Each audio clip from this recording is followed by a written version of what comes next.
Halo guys, kami dari kelompok 3, saya Dewa. Saya Kylie. Dan saya Audi. Kali ini kita akan membahas tentang apa saja sih tantangan dan ancaman dari globalisasi. Dan pastinya kita juga akan mengupas solusi kreatif dari anak muda. Dunia saat ini sudah memasuki masa globalisasi, di mana terdapat berbagai tantangan yang sekaligus menjadi ancaman bagi kita dan negara. Globalisasi sendiri artinya suatu integrasi internasional yang terjadi karena pertukaran pandangan dunia yang melibatkan integrasi ekonomi, budaya, teknologi, dan ilmu pengetahuan di seluruh dunia. Hal ini menyebabkan ancaman di bidang politik, ekonomi, sosial budaya, pertahanan, keamanan, dan ideologi. Terutama di masa sekarang ini, bidang ekonomi sangat terpengaruh dan terancam. Selain itu, Indonesia semakin kesini semakin banyak bermunculan perbedaan pemikiran, yaitu ideologi yang berpotensi mencerai-beraikan Indonesia. Dengan perekonomian yang buruk, Indonesia akan semakin sulit berkembang. Bisa dilihat dari para pengusaha menengah ke bawah dan menengah ke atas.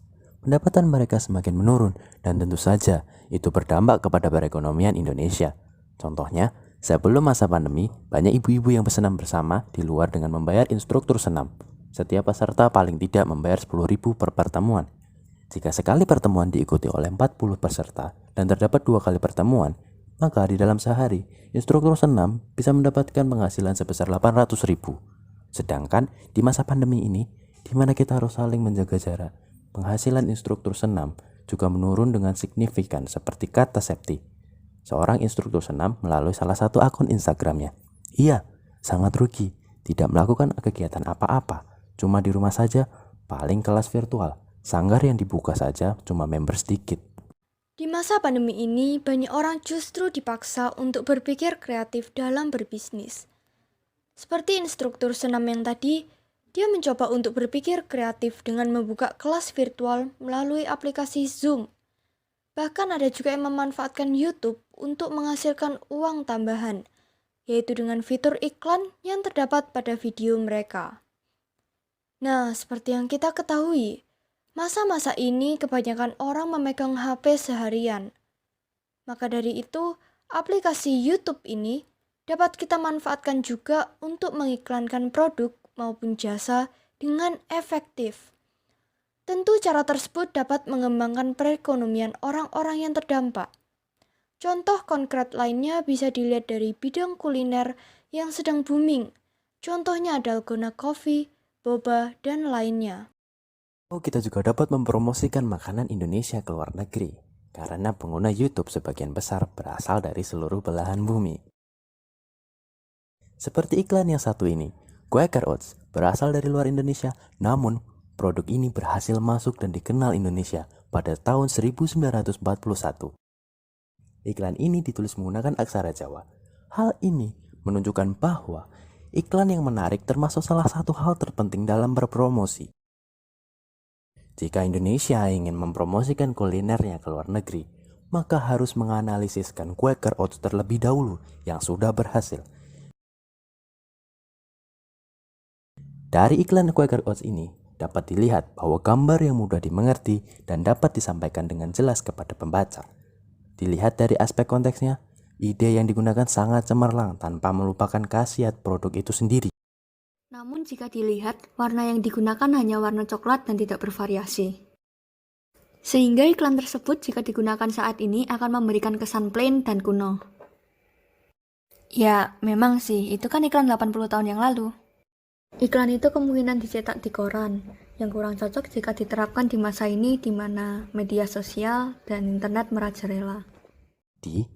Iklan yang seperti apa yang relevan dan memikat perhatian orang banyak terutama di masa sekarang? Tentu saja akan lebih efektif jika kita menggunakan media digital sebagai platform untuk promosi. Mari kita lihat iklan yang satu ini. Dapat dilihat, di iklan yang satu ini mereka sengaja menggunakan warna-warna yang menarik dan tidak hanya satu jenis warna saja, sehingga iklan tersebut dapat terlihat lebih menarik. Selain itu, gambar anak-anak tersebut terdapat unsur anime yang banyak digemari oleh para kaum muda. Jadi, sekarang sudah tahu kan bagaimana membuat promosi yang bagus dan relevan di masa sekarang? Karena itu juga, sekarang kita bisa mempromosikan produk lokal keluar maupun dalam negeri. Nah, Tadi kita sudah membahas tentang dampak perekonomian yang buruk dan bagaimana strategi untuk mengembangkan perekonomian orang-orang yang terdampak, atau bahkan Indonesia sendiri. Yuk, sekarang kita pindah ke ancaman lainnya, yaitu di bidang ideologi, sambil kita bernostalgia dan mendalami sejarah yang pernah terjadi di Indonesia. Setelah Indonesia merdeka, beberapa organisasi masih berpegang teguh terhadap sikap idealisme yang berpotensi memecah belahkan Indonesia. Contohnya pada tahun 1998, FPI berupaya mengubah negara Indonesia menjadi negara Islam. Dengan didirikannya organisasi tersebut, orang-orang yang tidak mempunyai prinsip atau landasan akan mudah terprovokasi. Coba kita lihat bagaimana perjuangan pahlawan untuk menyatukan Indonesia di sekitar peristiwa proklamasi. Dimulai dari peristiwa pengeboman Hiroshima dan Nagasaki, akhirnya Jepang menyerah kepada sekutu tanggal 14 Agustus 1945. 2 hari setelahnya, tanggal 16 Agustus, terjadi peristiwa Rengas Dengklok, di mana adanya perbedaan pendapat antara golongan tua dan golongan muda mengenai waktu dan cara memproklamasikan. Golongan muda yang meliputi Sukarni, PM Diah, Sayuti Melik, dan kawan-kawan ingin cepat memproklamasikan bahwa Indonesia merdeka. Mereka meyakinkan Soekarno bahwa Jepang telah menyerah dan para pejuang telah siap untuk melawan Jepang, apapun resikonya. Sedangkan golongan tua yang meliputi I.R. Soekarno, Ahmad Subarjo, Muhammad Hatta, dan lainnya ingin menjaga hubungan yang baik dengan Jepang karena masih banyak tentara Jepang di Indonesia. Sehingga mereka takut jika tentara Jepang akan melawan Indonesia kembali. Di saat-saat ini golongan tua dan muda saling bertukar pikiran. Akhirnya, golongan muda menculik Soekarno dan Muhammad Hatta ke Rengas Dengklok agar tidak terpengaruh oleh Jepang. Ada banyak hal yang harus dipertimbangkan dalam mengambil sebuah keputusan besar. Maka, hadirlah Ahmad Subarjo dari golongan tua yang juga sebagai perumus teks proklamasi. Ia tokoh yang sangat berani dan sangat berperan dalam meleraikan konflik ini karena ia berhasil meyakinkan para pemuda untuk tidak terburu-buru memproklamasikan kemerdekaan. Bahkan ia berani memberikan jaminan dengan taruhan nyawa bahwa proklamasi kemerdekaan akan diumumkan pada tanggal 17 Agustus 1945 selambat-lambatnya pukul 11.30. Banyak sekali nilai yang dapat kita teladani sebagai anak muda di zaman modern ini. Seharusnya kita mau mencontoh tokoh Ahmad Subarjo. Beliau menjadi orang yang mendamaikan di antara kedua pihak dan bisa dikatakan beliau menjadi tokoh penengah. Di zaman yang semakin banyak konflik ini, kita juga harus menjadi pendamai dengan menjaga jari, perilaku, dan suara, terutama di media sosial. Oke guys, kita sekarang sudah membahas tentang ancaman serta dampak globalisasi, terutama di bidang ekonomi dan ideologi. Kalian juga sudah mengetahui strategi apa yang bisa dijadikan untuk menjadi solusi dalam masalah ini.